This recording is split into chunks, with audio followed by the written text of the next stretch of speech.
Mas deixa eu aproveitar que você falou que você está lá na audiência de custódia, eu tenho umas curiosidades sobre esse assunto. Ah, Eu vi em outras entrevistas e a gente estava conversando antes aqui. Conta um pouquinho de umas histórias aí que você viveu. Eu vejo lá no seu... Você sempre posta... o que foi, né, a audiência, assim, o tema central, infelizmente, muita violência violência doméstica contra a contra a mulher, mulher. violência doméstica. Mas eu queria que você contasse alguns casos, assim, casos que te chocaram, casos que foram curiosos de alguma forma, por algum motivo. Essa das estatísticas foi uma coisa interessante, porque eu comecei a postar há pouco tempo, assim. Né? Como eu falei aqui, eu já passei pela audiência de custódia desde 2016 e eu não divulgava. Só que esses dados, eles são divulgados pelo tribunal. Então, assim, eu também não estou divulgando algo que seria sigiloso, nada assim.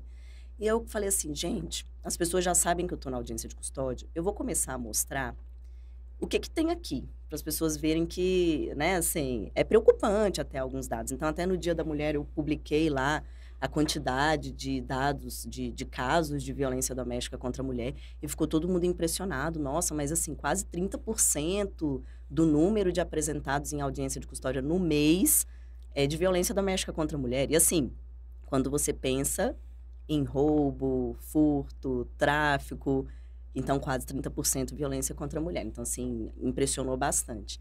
A audiência de custódia, Vitor, eu já tive tanta história, porque, assim, se você pensar, já teve caso, por exemplo, de preso que convulsionou na sala de audiência. Eu já tive um caso desse. Lá no início, foi antes de 2017, porque até 2017 a gente ficava no Fórum Central aqui de Brasília. Depois que a gente mudou para dentro do complexo da Polícia Civil por conta de escolta, né, de estrutura, economia de gastos, aí a gente foi lá para dentro. Então fez um convênio da polícia com o tribunal. E aí a gente fazia lá no fórum e a gente não tinha tanta estrutura porque a gente fazia audiência de manhã, o fórum todo funcionava à tarde. Então, assim, até a questão médica, enfermeira, médico que tinha no tribunal, só funcionava à tarde. Porque hoje na polícia não, você tem uma UBS ali dentro do complexo da Polícia Civil, né? Você tem ali à disposição médicos, peritos. Se acontecer alguma coisa, você tem um aparato muito maior. E aí, simplesmente ouvindo assim ele, aí eu falei para ele que ele ia ficar preso. Do nada ele começou, eu não, eu não posso julgar se foi verdade ou não, mas assim, aí ele começou a convulsionar, se jogou assim da cadeira, convulsionar. Eu falei, gente, chama o médico, pelo amor de Deus, né? Porque vai que acontece alguma coisa mais séria aqui. Aí veio a enfermeira, deu uma injeção nele. Só que assim, sabe quando é instantâneo? Assim, aplicou a injeção, ele levantou, sabe?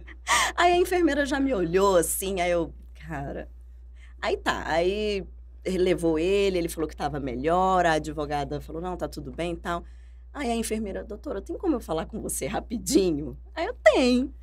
Aí ela, olha, tá muito estranho isso, porque assim que eu apliquei a injeção dele, não dava nem para fazer efeito a injeção. Ele já levantou, ele já acordou. Então, assim, infelizmente, eu não sei se é verdade ou não, mas que bom que ele tá bem, tal, ele já pode ser encaminhado para carceragem, mas eu não sei até que ponto ele realmente passou mal em audiência. Eu, assim, tá bom, tá Ach- bom, Achei que você ia falar. tá A enfermeira bom. ia falar, não, na verdade não tinha nada na seringa, eu só cheguei perto e ele já. É, poderia. Mas Poderia, nem sim. foi, ele acabou levando a medicação, tá vendo? Ele levou uma picada, então. Levou medicação. Algo mais que você lembra, assim? Lembro. Ah, conta umas histórias aí, Lorena. Vai agora que. Lembro. Tem. Gente, assim, a audiência de custódia é um ponto que, quando a gente fala da população, muitos questionam, né? Desde o início da implementação, sempre foi um instituto questionável perante a população, né? De não compreender muito bem as finalidades do instituto, por que que a gente faz. E aí, não vou citar a emissora, mas sempre teve um repórter de uma determinada emissora de TV de programas esses programas que apresentam sobre crimes do dia inteiro, que fica divulgando os crimes do Distrito Federal, e sempre utilizando aquelas palavras inapropriadas, como, vagabundo tem que ficar preso mesmo, é bandido, praticou crime, tem que ficar preso mesmo, até que um dia eu chego para a audiência, mó bafafá, eu chego lá, já estava dentro do complexo da Polícia Civil. Eu tô entrando lá pela entradinha privativa, aí me vem já os seguranças assim, doutora, né? Aí, gente, o que que tá acontecendo aqui, né? O que que tá acontecendo? Aí eles, olha, a gente tem um caso Aqui hoje diferente.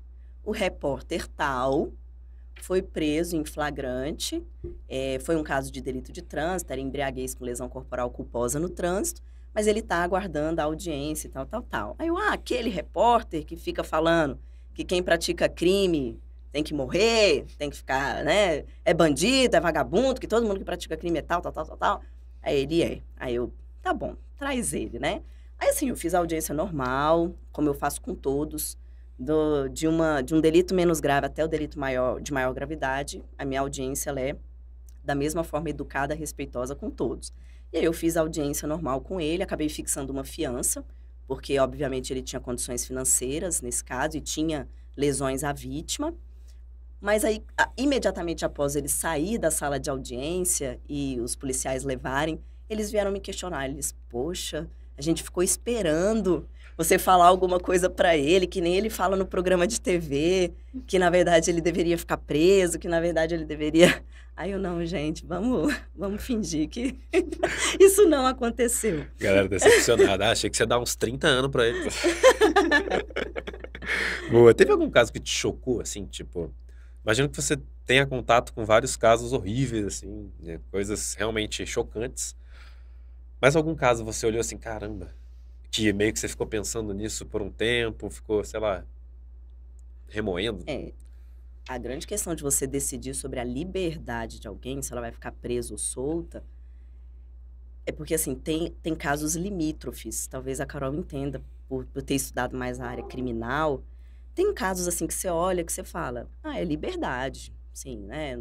A pena é muito baixa, o delito não tem gravidade excessiva, não tem violência, não tem grave ameaça, o cara é primário. Tem outros casos que você olha que você fala, poxa, não tem como, tá muito mais clara a situação da prisão. Mas tem caso limítrofe que você fica depois pensando, poxa, eu soltei, mas será que era para soltar mesmo? Poxa, eu prendi, mas será que não dava mesmo para eu aplicar outra medida? Então, sempre tem alguns casos que a gente fica refletindo mais. Tem alguns casos também, teve um agora que me veio à mente, eu vou contar, porque se me veio à mente é porque deve ser importante. Teve uma vez divulgado, não sei se vocês vão lembrar, porque assim, os casos da audiência de custódia também são muito divulgados. Às vezes eu sei o que eu vou ter no dia seguinte, porque eu vi rolando no meu Instagram, ou então eu vi no jornal no dia anterior. Então, teve uma vez que uma mulher, ela matou a filha, uma bebezinha. E aí, os próprios vizinhos, o marido, chamou a polícia e ela foi presa por um suposto homicídio qualificado. Aí a mídia toda divulgou. Mulher mata filha bebê, homicídio qualificado, papapá. Quando chega para mim, eu falei, isso não é homicídio, é infanticídio. E eu ia fazer o quê? Soltar, porque a pena é muito diferente, né? De um homicídio qualificado para um infanticídio que ela praticou com toda a questão emocional, psicológica. E então, nesses casos que eu sei que vai ter uma repercussão muito grande, sobretudo de soltura, claro que na prisão eu fundamento muito bem também, mas nesses casos, parece assim que eu tenho que ter um cuidado que vai além para eu fundamentar muito bem a minha decisão, porque sempre é divulgado na pessoa do juiz, né? O juiz soltou, qual seria a manchete, né? O juiz da coisa. Você é jornalista, você faria uma dessa. A juíza da audiência de custódia solta a mulher que praticou homicídio qualificado contra a própria filha de 5 dias, vamos supor. Essa ia ser. Então, quando chegou lá, aí a polícia foi até rápida. Isso também é muito bom, porque como a polícia daqui tem uma estrutura muito boa, eles sempre conseguem dar um aparato grande. E o próprio perito fez uma análise melhor e aí concluiu que ela realmente, né, estava naquele estado. E aí, nisso, eu mudei a capitulação, eu e o Ministério Público, a gente mudou a capitulação, porque veio como homicídio qualificado, mudamos para infanticídio, soltamos a mulher, fixamos medidas cautelares diversas ali para vinculá-la ao processo, mas é um caso assim que choca, porque quando você inicialmente lê, nossa, ela matou a filha, mas quais foram as condições pelas quais essa mulher passou para ter chegado até ali? Então, muda tudo quando a gente fala do infanticídio. Teve outro caso também, nossa, agora tá surgindo aqui. Isso daqui tem tempo, isso daqui foi lá no começo. Teve um teve uma notícia de um suposto estupro que teria ocorrido naquela região da Coca-Cola, para quem conhece, né? Brasília. E aí veio o auto de prisão em flagrante por estupro.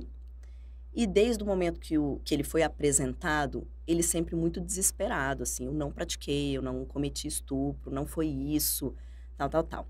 Aí no meio da audiência, a gente parecia cena de filme, assim, né? No meio da audiência chegam uns policiais e falam, peraí, doutor, a gente precisa te mostrar uma coisa.